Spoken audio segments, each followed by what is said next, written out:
Well, in preparation for evacuation for a natural disaster, whatever the case may be, working with horses obviously involves a lot of preparation and getting ready ahead of time.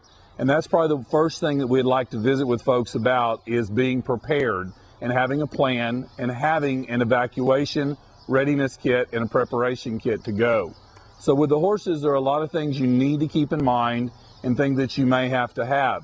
Certainly, I think most all of us would realize that we're probably going to have some feed and hay. But a rule of thumb is certainly we'd like you to prepare for at least a minimum of 3 to 4 days, if not a week's worth of hay and concentrate that you take with you on the road when you leave your house. So that's certainly one thing to keep in mind. Another item that you certainly, if available to you, ought to think about doing is if you are evacuating and going on the road, hauling some water with you in sealable containers that you can reseal lids on and haul some water with you.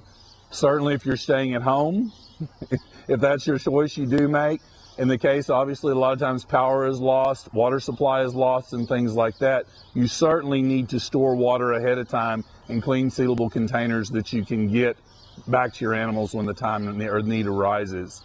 A lot of different things. One thing certainly to stress that you need to really consider having on you in several different forms is identification that'll apply to your horses.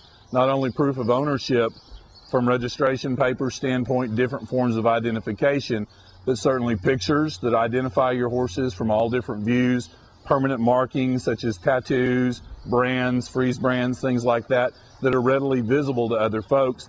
But having pictures of you with those animals showing identifying marks will certainly help in, let's say, the recovery process if your animal and you are separated. So that's something certainly to keep in mind. Their health records, shots, proof of a negative Coggins or EIA form needs to be with you in that animal. These are some critical paperwork issues that you need to have with you. Certainly also any medical records as far as if horses are on medications, treatments. Worst case scenario, we all think we're going to be with them. But in the case, let's say we were separated from those animals, whoever's able to take care of them for you certainly needs to know their medical history, their feed summary, how much they eat, when they eat, what different kinds of things or medications they are receiving. So that's something that we all need to have set down, written down, and prepared way ahead of time. And then just some simple things, I guess I'd say simple, but water buckets, feed buckets, things like that. And again, the case of evacuation where you're leaving and getting gone out on the road. The other thing certainly you need to be aware of prior to leaving your property, if that's the choice of the route we're going, is where are you going?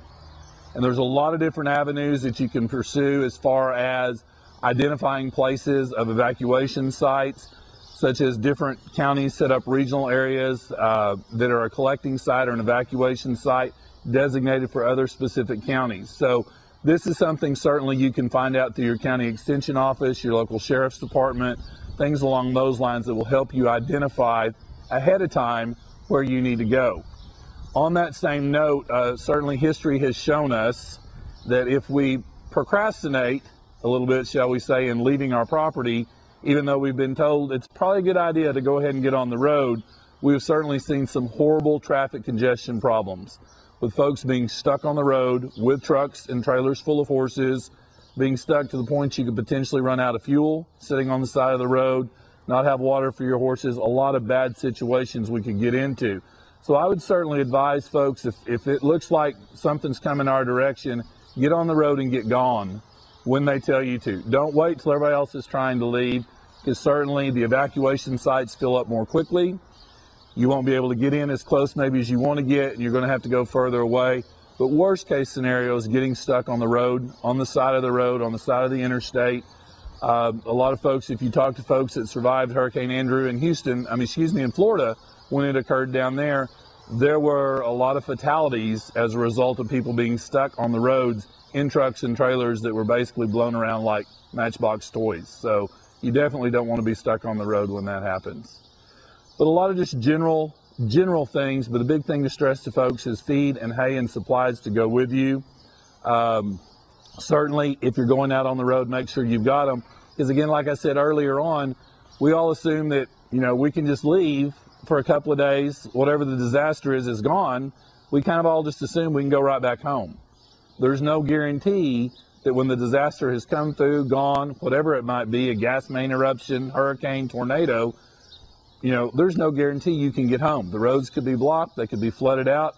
You could go home to nothing, where you used to live, where you don't have feed, you don't have hay, and it puts you in a really awkward situation. So you certainly need to prepare ahead of time for that.